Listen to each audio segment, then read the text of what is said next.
पीछे ले ले फोन में थोड़ा। हाँ जी सत्यनारायण, क्या कहना है? देखिए, हमारा ये कहना है कि आज हमारे को धरने को चलते हुए 139 दिन हो चुके हैं और हम 12 तारीख को यानी परसों एग्रीकल्चर डायरेक्टर से पंचकुला में मिले थे।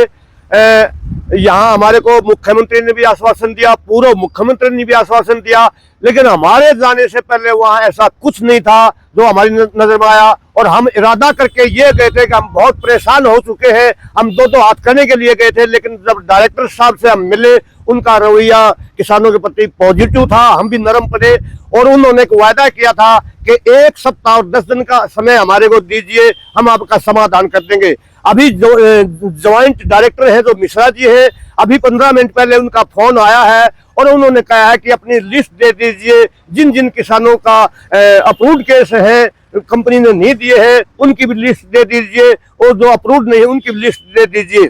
हमने कहा कि हम आपको लिस्ट दे देंगे। बहुत सारे किसान ऐसे हैं 2022 के खरीफ के भी और 22-23 रबी के भी जिनके अप्रूव्ड केस है, जिन पे कोई डिस्प्यूट नहीं है, कंपनी उन पे भी कुंडली मारे बैठे, कई करोड़ रुपया उन किसानों का भी बकाया पड़ा है।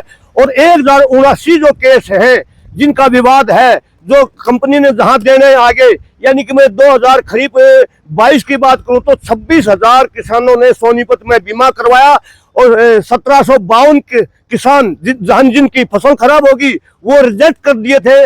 बाकी बच गए लगभग 24,500 किसान, उनकी भी जो इन्होंने कंडीशन लगाई है, जिन कंडीशन में हमारे रिजेक्ट किए हैं कि आपका मेरी फसल मेरा ब्यौरा में दर्ज नहीं है, उन किसानों का जो अप्रूव किए हैं जिनका फसल खराब नहीं थी, उनका भी किसी किसान का मेरी फसल मेरा ब्यौरा में पंजीकरण नहीं है।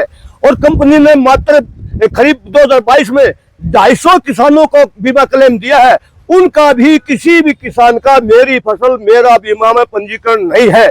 हमने ज्वाइंट डायरेक्टर को सारी बातें बता दी है, उसके बाद उन्होंने यस किया है कि उनका नहीं है तो आपके साथ कोई अन्याय नहीं होगा।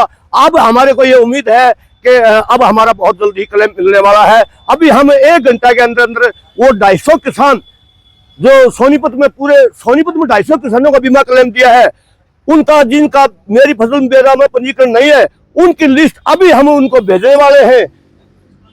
एक मापदंड होना चाहिए, ये नहीं कि जिन किसानों की फसल खराब होगी उन पर जो गाइडलाइन में बात है नहीं, अनाप शनाप की वो शर्तें लगाए, ये बिल्कुल गलत है। जिन किसानों का अप्रूव किया है, जो शर्त उन पे लगाई गई है वही जिनकी खराब है उन पे लगानी चाहिए। ये बड़ा घोटाला था और डायरेक्टर साहब ने हमारी बात को सुना है, उम्मीद है जल्दी हमारा समाधान हो जाएगा। कंपनी में भी केस की बात हुई है क्या? हाँ बिल्कुल, हमने 24 तारीख को, पिछले महीने की 24 तारीख को यहाँ डीसीपी साहब को एक लिखित में शिकायत दी थी कि कंपनी ने सरेआम धोखाधड़ी किया किसानों के साथ, इसमें मुकदमा दर्ज होना चाहिए। वो बड़ौदा एसएचओ को डीसीपी साहब ने वो दे रखी है, वो अभी पेंडिंग में है, प्रोसेस में है। हम चाहते हैं कि भविष्य बीमा कंपनी के ऊपर मुकदमा दर्ज भी हो ताकि भविष्य में किसी किसानों के साथ कोई भी बीमा कंपनी ऐसा अन्याय ना करे। आपको लगता है पूरा आश्वासन है? आश्वासन नहीं पे हम उठने वाले नहीं है। हमारे को जब तक पाई मिलेगी और वो भी जो गाइडलाइन में है 12% ब्याज समेत हमारे को मिलेगा, तब ये धरना समाप्त होगा।